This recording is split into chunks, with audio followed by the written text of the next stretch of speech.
Hello everyone, hope you are well. Hey, we're almost into Friday, so almost there. You can make it, right?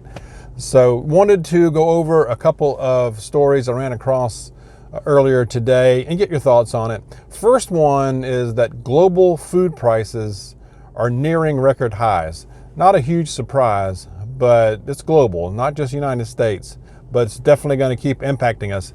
Prices are just going to keep going up. So if you think they're high now, unfortunately, they're just going to keep ticking up there, okay?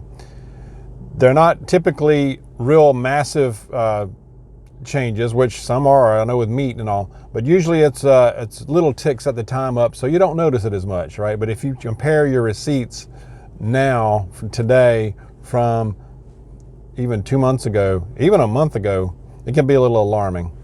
So try that sometime. Global food prices have jumped in the last month to near record highs, piling more inflation on consumers and governments. This is adding to the inflation worries of central banks around the world. And this is worsening the global hunger that is getting to a multi-year high. So it's becoming a problem. It's becoming a problem in the world, but not just third world nations, not just other places somewhere else. It's here. It's going to be in the United States as well. I think it's happening already. Bad weather, several things are cited here. Bad weather have hit harvests around the world. Freight costs have soared. Labor shortages have hammered the food supply chain from farms to supermarkets and all in between, right? We also know, and get the energy crisis also is affecting, and I mentioned this before, fertilizer bills that just keep going up for farmers.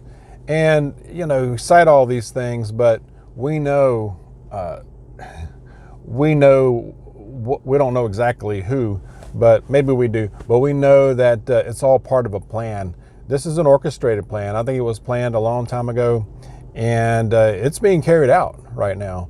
So we got to do what we can to hedge it, to mitigate, to deal with it. So you can call it what you will. Some people call it the Great Reset, Agenda 2030, 2020, 2059, 2060. It doesn't matter. It's happening. They're going to keep trying to carry it out.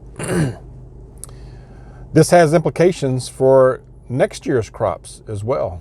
So not just right now, but this can affect next year's planting in the United States as well. Some regions will face food security challenges. This is going to affect us too.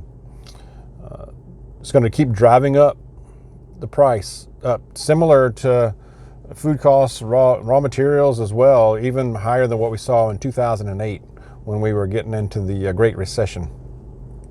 I think we're there. I think we're kind of in one right now. We could be heading toward a depression, a Great Depression. Just my opinion. What do you think? October food price gains were driven by high costs for grains and vegetable oils. Were a big deal.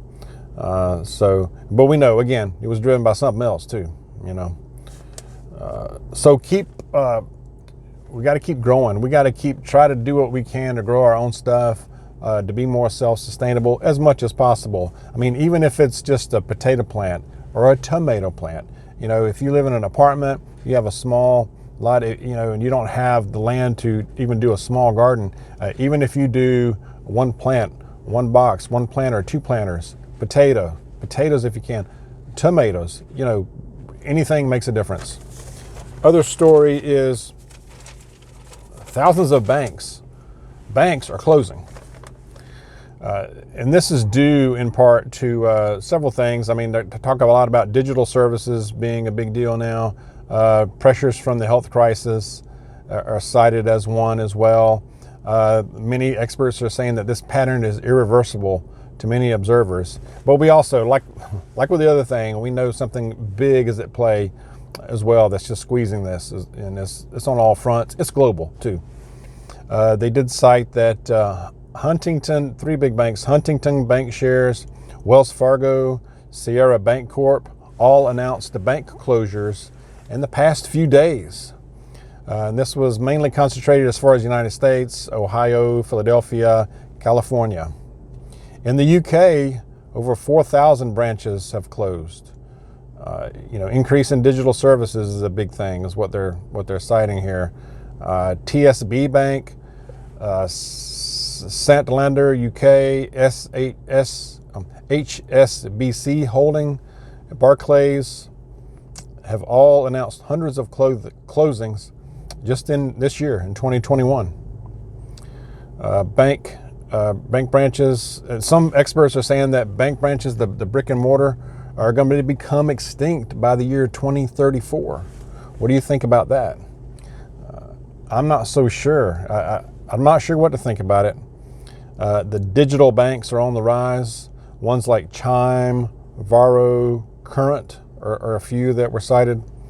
They're getting more customers as traditional banks are getting less customers, especially among the young folks as well, the younger generations, the millennials too. So I think brick and mortar banks, definitely we're going to see less and less of them. Are they going to be extinct in the by 2034? I'm not so sure. I think we'll still see banks, but maybe just a lot less, like I said. I think, and I may be totally wrong, but if we just invest in the invest local, in your small community banks, if possible, your credit unions, but the small local banks, and I know they might get gobbled up by the big ones, but if we can support these smaller ones as much as possible to hedge that, or as long as we can, we need to really do that. Personally, I prefer a human when it comes to loans and mortgages and things like that, big decision kind of things, definitely. Share your thoughts on what you think about that. Are you doing the digital? Are you using digital? Are you using Chime? What do you think about it? Is it working for you? I know some younger folks who have done that, but I've never tried it. We're with a traditional bank right now. So let me know what you think about that.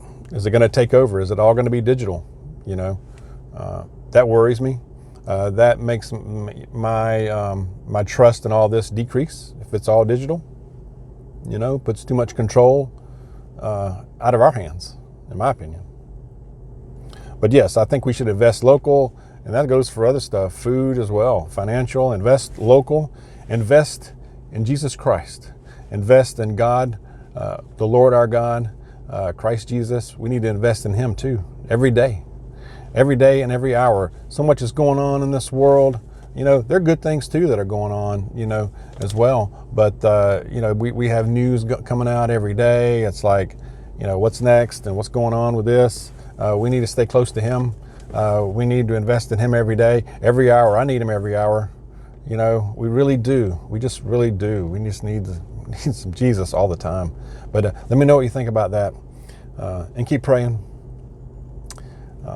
God bless you and keep you. I'll see you soon.